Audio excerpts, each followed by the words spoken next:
जब हम अपने अर्ली 20s में होते हैं हमें लगता है कि चीज़ें फिगर आउट हो जाएंगी, we have that uninformed optimism. हमें लगता है कि मेहनत करेंगे तो आउटकम आ जाएगा, स्किल सीखेंगे, हाई इनकम स्किल सीखेंगे। अब बहुत लोग का अंदर से थिंकिंग हम खुद देखे हैं कि उन लोग को लगता है कि अपने आप कंडीशन मेरा ठीक हो जाएगा। उसको लग रहा है कि हाँ डे अभी टफ है, पापा गाली दे रहे हैं, पढ़ने के लिए कह रहे हैं, नौकरी के लिए कह रहे हैं, लेकिन उसको अंदर से पता नहीं किस तरह का होप रहता है। उसको लगता है कि अपने आप कुछ मैजिक हो जाएगा। एक्चुअली वो मैजिक का वेट कर रहे हैं। मत करना, तो ज़्यादा पैसे आ जाएंगे। So we think in binary terms, या तो ये होगा या फिर ये नहीं होगा। लेकिन जो एक्चुअल रियलिटी होती है, जब आप बाहर निकलते हैं, आप जीना स्टार्ट करते हैं, लोगों से बात करते हैं, चीज़ों को फेस करते हैं, आपको रियलाइज़ होता है कि जो सच्चाई है, जो ट्रूथ है, it's much more nuanced and complex than that. तो मेरा 20s का जो डेकेड है वो ऑलमोस्ट अगले 2 से 3 महीने में ख़त्म होने वाला है, और इस 20s के डेकेड में कुछ ऐसी हार्श रियलिटीज़ मैंने फेस करी जो मैं आपके साथ शेयर करना चाहता हूँ आज। मुझे याद है कुछ साल पहले मेरे बॉस ने मुझे मैसेज किया था और उन्होंने कहा कि Areeb let's have a chat.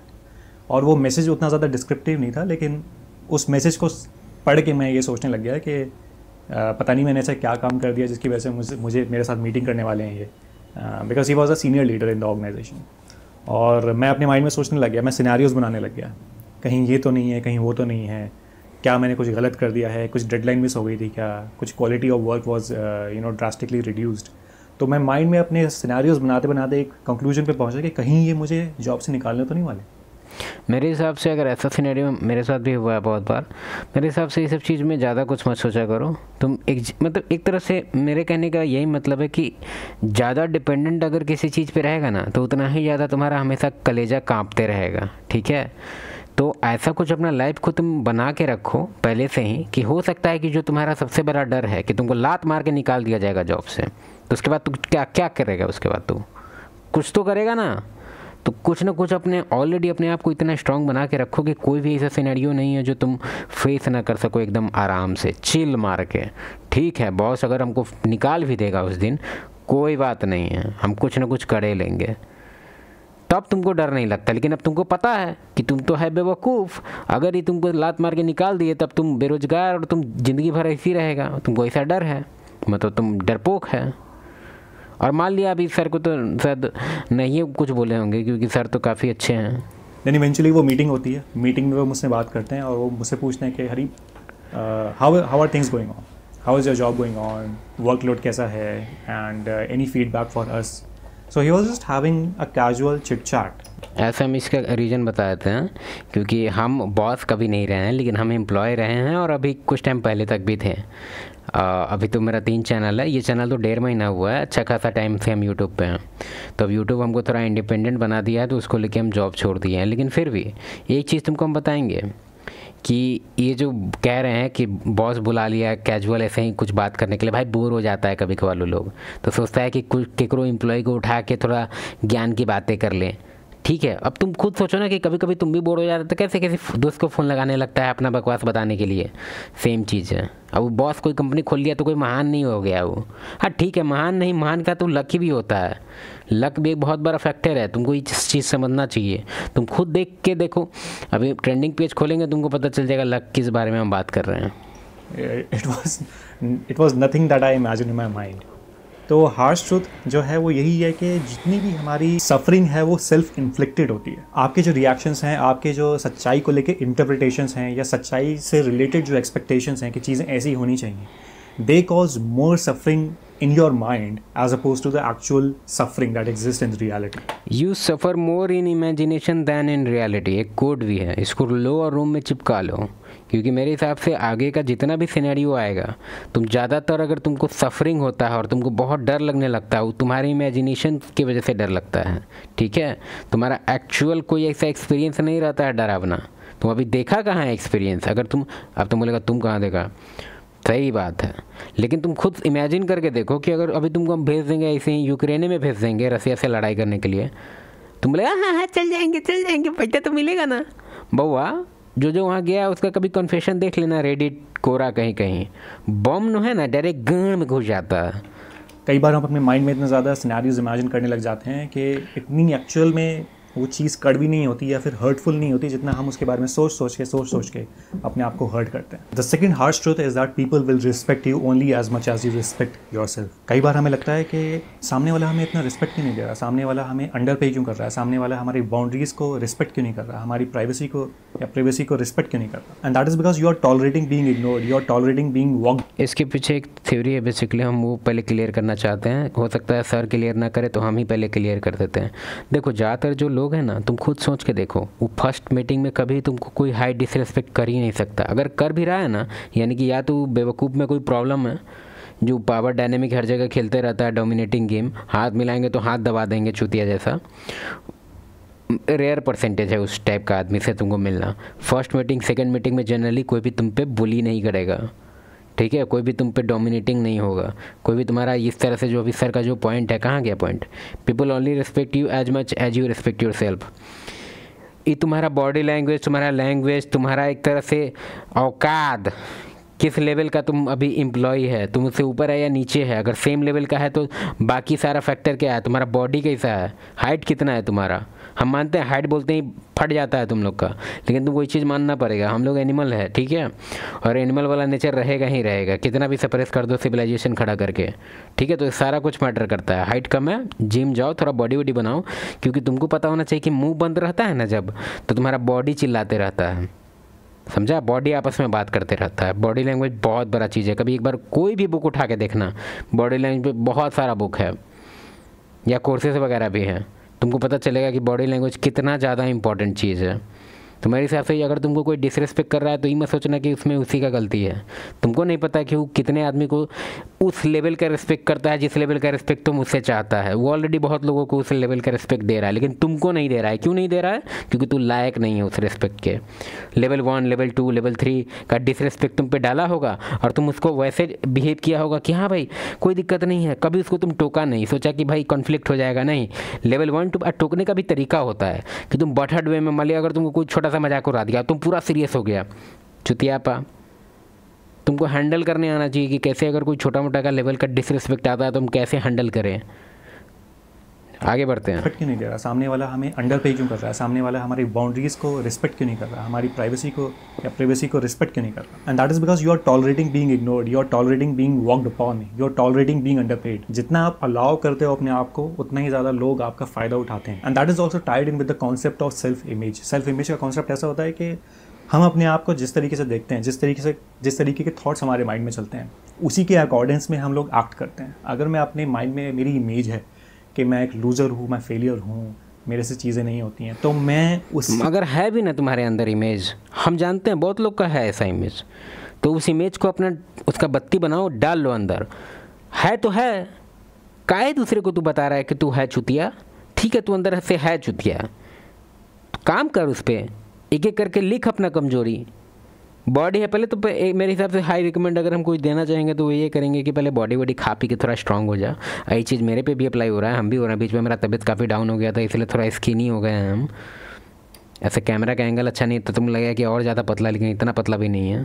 उसी डायरेक्शन में या फिर उसी के अकॉर्डिंगली एक्ट करूँगा। Then it also start showing in our body language and in our vocabulary. जब हम अपने आप को एक हारा हुआ इंसान महसूस करते हैं, हम महसूस करते हैं कि मैं फेलियर हूँ, तो तुम्हारा बॉडी लैंग्वेज ना रेडिएट करता है। ऐसा लगता है जैसे रेडिएशन में कैसे उसके एलिमेंट के बाहर आते रहता है, ऐसे मतलब भाप जैसा निकलते रहता है। सेम चीज़ तुम्हारे साथ होता है। तुम जिस तरह से अपने बारे में सोचता है या सिनेरियो में तुम अंदर से एकदम अंडर कॉन्फिडेंट वगैरह रहता है, तो एक तरह से तुम्हारे बॉडी से बह रहा है, सबको पता चल रहा है। तुम ये मत सोचना कि तुम्हारे मन में है ये सब चीज़, ये तुम बॉडी लैंग्वेज के थ्रू सबको दिखा रहा है।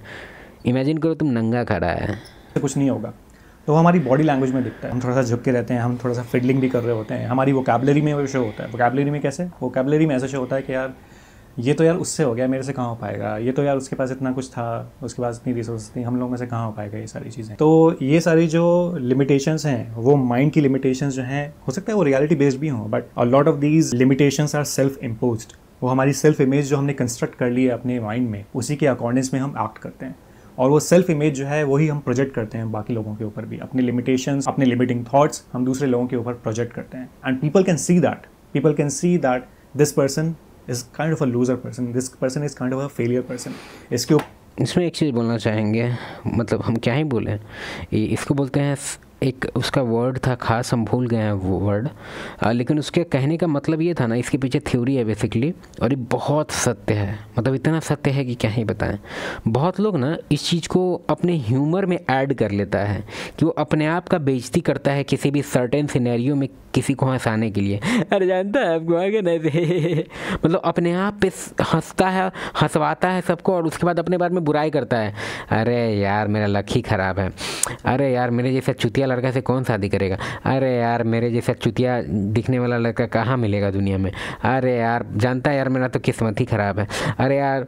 या फिर लड़के लोग को जोक भेजेगा इस टाइप का कि imagine me being a boyfriend, या इमेजिन मी ऐसे, मतलब हर एक चीज़ में दिखाएगा कि इसके साथ वो पॉसिबल है ही नहीं। या फिर normal day to day life का सीनरियो भी, जितना भी ख़राब मोमेंट होगा इंस्टा वगैरह में भी, जो भी बहुत टाइप का पोस्ट आता है जिसमें कि कुछ अनलकी टाइप का आदमी रहेगा तो बोलेगा my luck is same as him. बाप रे बाप, तुम काहे इसी हो गया है रे गधा लइका।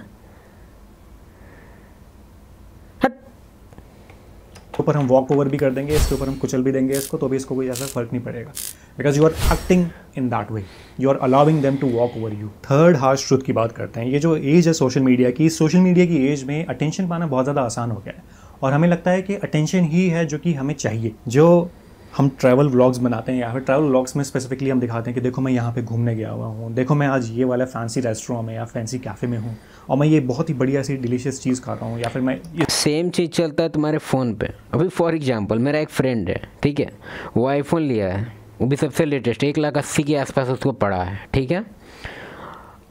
अब उसके बारे में हम लोग को अच्छे से पता है, उसके साथ हम लोग का दोस्ती 10-15 साल से है, और अभी कौन सा नौकरी कर रहा है, कितना पैसा कमा रहा है, कितना ईएमआई भर रहा है, कितना लोन लेके रखा है, घर का कैसा स्थिति है, कितना औकात है उसका, सब पता है हम लोग को, ठीक है।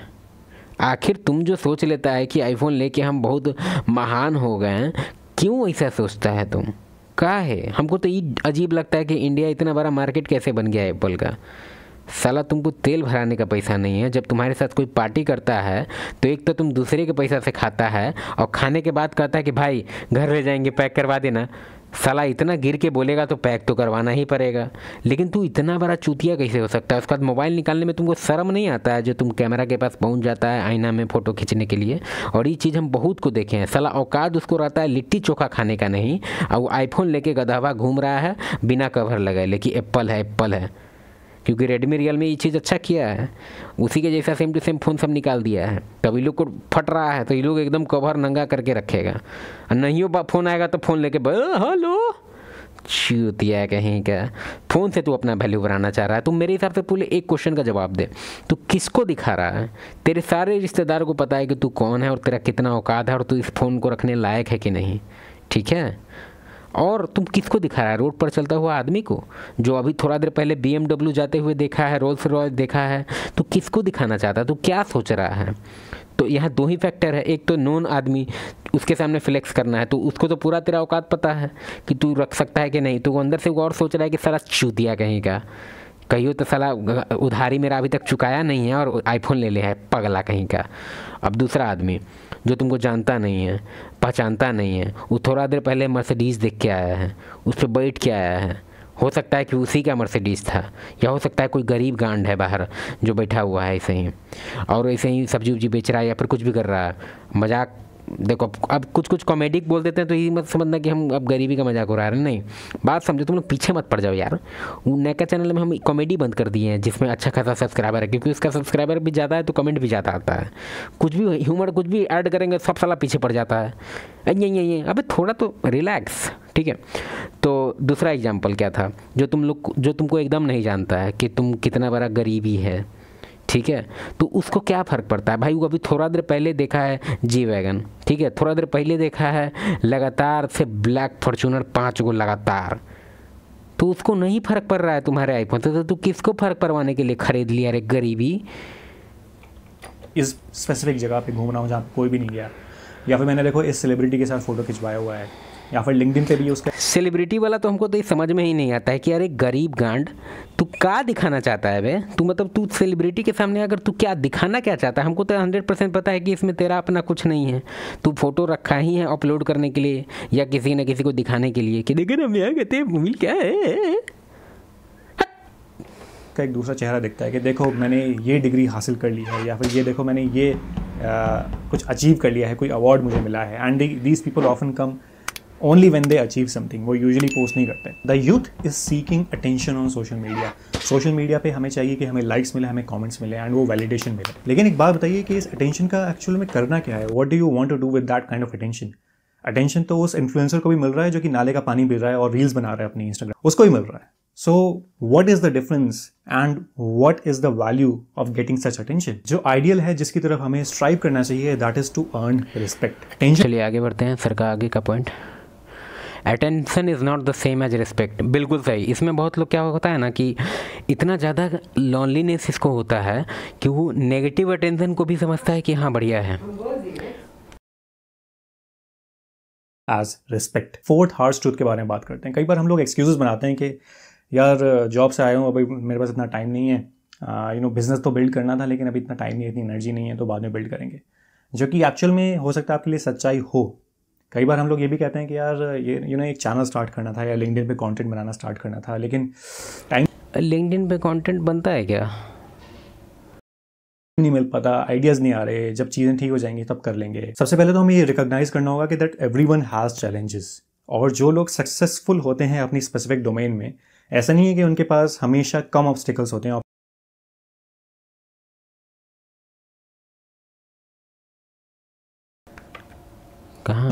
So you have to choose whether you want to be someone with a growth mindset or someone with a fixed mindset. अगली हार्श ट्रूथ के बारे में बात करते हैं। मैंने काफ़ी लोगों से बात करी जो कि चाहते हैं कि they want to start a YouTube channel, they want to start creating content. वो लिंक्डइन पे हो सकता है, इंस्टाग्राम पे हो सकता है। लिंक्डइन फिर समझ नहीं आ रहा है, लिंक्डइन पे बनता है क्या content? And to be very honest, मैं भी 2016 में, अगर आप मेरे पुराने वाले चैनल पे जाकर देखेंगे कि व्हेन इट वाज क्रिएटेड, तो आपको पता लगेगा कि the channel was created way back in 2016, almost 10 years now. 2016 में बनाया, लेकिन 2 साल तक मैंने प्रोक्रेस्टिनेट किया कि चल हाँ वीडियो बनाते हैं, पहले उसका आइडिया परफेक्ट मिल जाए। ये बात एकदम 100% सही है, खुद हम झेले हैं। आगे अगला पॉइंट कौन है? ये रहा। Is going to help them और not going to help them. Next harsh truth के बारे में बात करते हैं, and this is the truth that I realised very late in life. क्या? पहले मुझे लगता था कि आइडियाज़ जो है ना, आइडियाज़ अच्छे होने चाहिए। मुझे लगता था कि पोटेंशियल जो है, एग्जीक्यूशन अच्छे होना चाहिए। आइडिया सबके पास है, एग्जीक्यूशन नहीं करेगा तो ऐसे ही तेल बेचते रह जाएगा। पोटेंशियल बहुत इंपॉर्टेंट है, टैलेंट बहुत ज़्यादा इंपॉर्टेंट होता है। ये आइडियाज़ जो है ना, आइडियाज़ के बेसिस पे ही you are going to get rewarded in the world. And lot of students and people in their 20s come to. Sir का कॉन्टेक्स्ट थोड़ा सा डिफरेंट हो गया, लेकिन हाँ ठीक है, थोड़ा एजुकेटेड हो जाओ ताकि आइडियाज़ अच्छे आएँ। लेकिन हम बहुत लोग को जानते हैं जिसके पास बिजनेस आइडिया एक पर एक है, लेकिन करता क्या है? कुछ नहीं। मेरा वो पॉइंट था मैं कि यार मेरे पास ना ये आइडिया है, ये आइडिया मैं ऐप बना दूँ इसका, ये आइडिया का मैं कंटेंट बना दूँ। उसको तो तबराक मारने का मन करता है। जो हमको आइडिया बताते रहता है, अपना अपना मैसेज करते रहता है बहुत लोग इधर उधर से, मेरे ये आइडिया का मैं कुछ कर लूँ या फिर यहाँ से मुझे इनकम तो मिल जाएगा ना। And that is the thing about ideas. Ideas by them, idea से कुछ नहीं होता। अरे सर का भी सेम पॉइंट है। Are baseless. Potential by itself is worthless. उसका कोई वर्थ नहीं है, कोई वर्थ नहीं है। एग्जीक्यूशन का वर्थ है। उठो, काम करना स्टार्ट करो। Potential. The world does not reward potential, only result. Very good point. आप में से हो सकता है कि कुछ लोगों ने अपना कॉलेज कंप्लीट कर लिया, अपनी यूनिवर्सिटी कंप्लीट कर ली, और लास्ट ईयर में आते आते कोई ना कोई एक अंकल होते हैं, कोई एक रिलेटिव होते हैं जो आपको कहते हैं कि बेटा अपना ना रेज्यूमे मुझे भेज देना, मैं देखता हूँ आपका। यार नो। तो पॉइंट है, no one is coming to save you. बिल्कुल सही बात है। ज़्यादा रिलाई मत करो किसी और पे, बस तुम फाइनेंस संभालो अपना, ठीक है? बाकी बकैती तुम देखते रहना। फाइनेंस संभालो, एटलीस्ट अपने आप को सिक्योर कर लो। 1-2 साल तक कम से कम सिक्योरिटी मनी तुम्हारे पास होना चाहिए, कि हो सकता है कि जॉब तुम्हारा सब खत्म हो जाए, फिर भी तुम सर्वाइव कर सकता है 2 साल कम से कम, ठीक है? तो मेरे हिसाब से ये फ़िलॉसफी तुम लोग यूज़ करो कि 2 साल तक अपने पास कुछ ऐसा कुछ अमाउंट रखो कि बैठ के खा सकें।